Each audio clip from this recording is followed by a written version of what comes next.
Hello दोस्तों, wealth web Riders channel में मेरे आपका स्वागत है। जय हिंद, नमस्कार। कैसे हैं आप सब? उम्मीद है सब स्वस्थ होंगे, मस्त होंगे और बढ़िया होंगे। घर परिवार में सब अच्छे होंगे। तो मैं आपका अपने चैनल में स्वागत करता हूं। मेरा ये चैनल स्टॉक मार्केट, फाइनेंस को कैसे मैनेज करें, स्टॉक मार्केट में कैसे काम करें, उनको लेके मैंने चैनल बनाया है। मेरे साथ मेरे दोस्त जानने वाले मुझे जानते थे और वो शेयर मार्केट का काम करते थे, उनको मैंने बताया था। मेरे दिमाग में आया मैं भी चैनल बनाता हूँ और चैनल बना के यूट्यूब पर वीडियो डालता हूँ, कंटेंट बनाता हूँ। लेकिन मुझे बोलने का, जैसे मैंने प्रैक्टिस की उस हिसाब से मुझे थोड़ा बहुत बोलना आया है। अगर मुझसे कुछ गलती हो तो सॉरी फॉर दैट। मिस लफ्ज़ या बात जो भी निकल आए तो क्षमा करें, है ना। तो जनवरी का महीना है, साल का पहला महीना, और पहली सोच और नई समझ और नई प्लानिंग के साथ हम अपने सपनों और अपने ड्रीम को कैसे अचीव कर सकते हैं। और वो ड्रीम या सपने एक ही चीज़ पे टिके होते हैं, जिसका एक बेस होता है, वो है फाइनेंस का। फाइनेंशियली हम कैसे फ्री हों, फाइनेंशियली हम कैसे स्ट्रॉन्ग हो। उसमें से एक इनकम ऑफ सोर्स जो है, अच्छा पैसे से पैसा बनाना और बैठे बिठाए पैसा बनाना। और टेक्नोलॉजी के माध्यम से तो बहुत ही चमत्कार हो गया आज के समय में। पहले तो दलाल स्ट्रीट लोग जॉबर पहन के काम करते थे। मैंने मूवी में देखा है स्कैम 1992 में, वो सारी चीज़ों को आप समझें, देखेंगे स्कैम 1992, जिसका एक डायलॉग है, शेयर मार्केट वो गहरा कुआं है जो पूरे देश की प्यास बुझा सकता है। तो ये ऐसा है ना। दुनिया के सबसे बड़े इन्वेस्टर्स वॉरेन बफेट सर की जो एडवाइस हैं उनको आप फॉलो करें।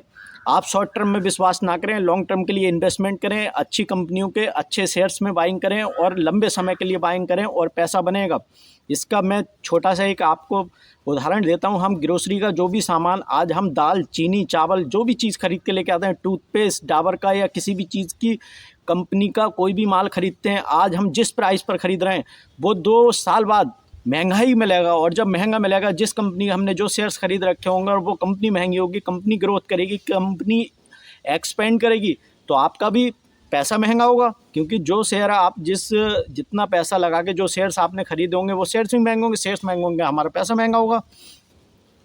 तो आप अच्छी कंपनियों में खरीदें, शेयर मार्केट से पैसा बनता है। गिरावट को कभी भी आप नेगेटिविटी ना लें, गिरावट वरदान होती है। गिरावट किस्मत से मिलती है, तो गिरावट के लिए तैयारी करके रखें, गिरावट के लिए पैसा अपने पास रखें, कैश रखें। वॉरेन बफेट सर ने कई लाख कैश रखा है। सिर्फ किस मौके की तलाश में रखा है कि भारी भरकम गिरावट हो, कोरोना के टाइम जैसी गिरावट होगी, मैं माल खरीदूंगा। तो आप अपनी कैपिटल का एक सेट अमाउंट से काम करें और कुछ कैश में पैसा रखें शेयर मार्केट की गिरावट के मौके का फ़ायदा उठाने के लिए। तभी आप शेयर मार्केट से पैसा बना सकते हैं। अगर आप सोच रहे हैं कि मैं इंट्राडे से जिसमें 10 में से 9 लोग ख़त्म हो जाते हैं और एक जीत जाता है, वो मैं हूँ, तो ऐसा आप ना सोचें। आप नहीं हैं, कहीं से कहीं तक नहीं है। वो कोई बिग प्लेयर और बड़ा एक्सपर्ट आदमी होता है जो 10 में से 9 ख़त्म होने के बाद जो एक जीतता है।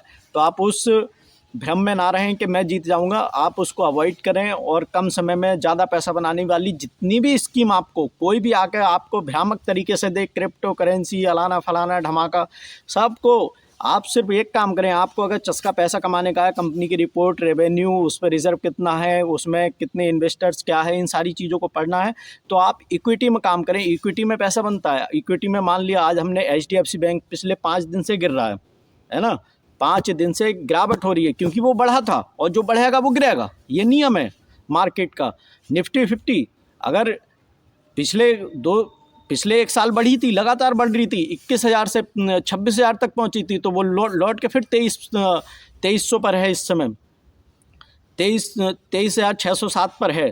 तो अगर मार्केट बढ़ी है तो मार्केट गिरेगी भी, इस चीज़ को डिनाई ना करें, क्योंकि ये मार्केट की चाल है। मार्केट ऐसे ही चलती है, ऊपर नीचे ऊपर नीचे ऊपर नीचे ऐसे ही चलती है। हमको अगर इक्विटी में काम करना है, हम यू शेप बनता है ना चार्ट का, जब गिरावट हो तो कम शेयर खरीदें। कम से कम एक बार में किसी भी शेयर को ह्यूज क्वांटिटी में ना खरीदें, है ना।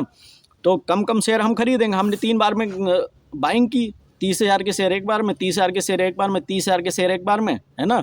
और जब तक गिरावट हुई है, अब जैसे HDFC बैंक ज़्यादा से ज़्यादा गिरा तो 1500 तक गिरेगा, 1400 तक गिरेगा। आप 3 बार में खरीदें, 30,000 रुपये लगाएं, उसके बाद फिर गिरे 5 या 10%, 30,000 फिर गिरे, फिर लगाएं, फिर 5-10% गिरे, फिर 30,000 लगाएं, और जैसे ही वो बढ़ना शुरू होगा आपका पैसा बन गया, है ना। आप HDFC बैंक के चार्ट को देखो, उनने कम से कम 3 या 4 बार पैसा बना के दिया है कम कम पॉइंट में। और जो हम पॉइंट का प्रॉफिट जो कमाएं वो एक लॉन्ग टर्म वाला जो अकाउंट है उसमें रखें, उसमें शेयर्स खरीदें, है ना, वहाँ रिस्क लें, क्योंकि वो हमारा कमाया हुआ पैसा है। तो इस तरह से आप शेयर मार्केट में काम करें और शेयर मार्केट से पैसा कमाएं स्विंग ट्रेड के लिए। एक तो HDFC बैंक हो गया, आपके स्विंग ट्रेड के लिए एक ही कंपनी का शेयर स्टॉक ले लो, वही शेयर सफिशिएंट है, आपको बाकी शेयर्स में जाना ही नहीं है ना। बाकी शेयर्स में आपको ख़रीदारी करनी है, तो वहाँ से मुनाफा कमा के, वहाँ से जो पॉइंट में फ़ायदा कमाया, वो जो दूसरा लॉन्ग टर्म वाला अकाउंट है वहाँ रिस्क लो, कमाए गए पैसे से आप अपनी जो कैपिटल है उसको तो सेव करो कम से कम, है ना। तो इस तरह से आप शेयर मार्केट में काम करें और अच्छे फंडामेंटली स्टॉक खरीदें और अपनी फाइनेंस जर्नी को और एक बड़ा बिग कैपिटल बनाने के लिए, बड़ा नेटवर्क बनाने के लिए काम करें और लंबे टाइम के लिए काम करें। अपने आप को स्वस्थ रखें। अगर आप स्वस्थ होंगे, अच्छे होंगे, तो आप एक जर्नी को जी सकते हैं। तो मेरी तो यही सलाह रहेगी आपको बताने की, है ना। और फाइनेंस के मामले में एक चीज़ ये ध्यान दें, फाइनेंस के मामले में आप रिश्तेदारी, दोस्तों या किसी भी जान पहचान वाले से पैसे की यारी नहीं करें। अगर आपने उसको पैसे उधार दिए तो आपका एक तो पैसा जाएगा और दूसरा जाएगी रिश्तेदारी। तो इसको डिनाई करें। पैसे के मामले में कोई भैया वो नहीं है ना। तो अगर आप किसी की मदद करना चाहते भी हैं तो वो उतना ही अमाउंट दें जिस अमाउंट का आप सोच लें कि दान गया, मिले तो ठीक, ना मिले तो ठीक। तो इस तरह से रखें। मेरे कहने का मतलब ये नहीं है कि किसी को कोई नीड ही है और पर्सनली ज़्यादा ही है और आप ना दें, ऐसा ना हो। लेकिन इस हिसाब से कि आपको भी उसका क्षति ऐसी ना पहुंचे कि आप नुकसान में आ जाएं, है ना। तो आप स्टॉक मार्केट का काम करें और शेयर मार्केट के काम करने के तरीक़ों को मैंने बताया है। कम पैसे में माल को ख़रीदें और लॉन्ग टर्म के लिए, शॉर्ट टर्म के लिए ना ख़रीदें। मेरा ये चैनल सिर्फ इन्फॉर्मेटिव, एजुकेशनल और नॉलेज और इन्फॉर्मेशन देने के लिए बनाया गया है। मेरे चैनल में ये कभी भी किसी भी शेयर को ख़रीदने की सलाह नहीं है कि आप इस शेयर को ही ख़रीदें। अपनी खुद की ज़िम्मेदारी पे, सेल्फ़ कॉन्फिडेंस पे आपकी खुद की ज़िम्मेदारी होगी, है ना। बताना कौन सा शेयर कहाँ और कैसा है, क्या कंपनी, कैसी कंपनी है, सही और क्या चल रहा है। इस समय वायरस का ज़्यादा वो आया है तो पिछले 4-5 दिन से मार्केट और डाउन चल रहा है, खूब डाउन चल रहा है। और जो फार्मा के शेयर्स हैं वो बूस्ट कर रहे हैं, है ना। पैथलैब, डॉक्टर लाल पैथलैब का शेयर है, आप इसमें कर सकते हैं ख़रीदारी। लेकिन ख़रीदने का तरीका मैंने बताया है, कम शेयर, ज़्यादा नहीं, है ना। ज़्यादा आपने ख़रीदा नहीं, ह्यूज क्वांटिटी लालच में मानी नहीं। ट्रेंडिंग में अगर आप ट्रेंड में चलेंगे तब भी आप फंसेंगे। आपको सिर्फ गिरावट पे ही ख़रीदना है और गिरावट ही आपके लिए वरदान है। मेरे लिए भी गिरावट ही वरदान है, मैं गिरावट पे ही ख़रीदता हूँ। मैं बढ़ती मार्केट में कभी बाइंग नहीं करता, है ना, कि मार्केट में सब लगे पड़े हैं, ट्रेंड बढ़ने का, ग्रीन हो रहा है, हमने ख़रीदा गिर गया तो ऐसा ना करें। आप गिरावट पे ख़रीदें और लंबे टाइम के लिए ख़रीदें और ह्यूज क्वांटिटी में ना ख़रीदें, टुकड़ों में बाइंग करें। और ऐसे ही पैसे को धीरे धीरे बड़ा पैसा बनाते रहें। बूंद बूंद से घड़ा भरता है, इस चीज़ का ध्यान रखें।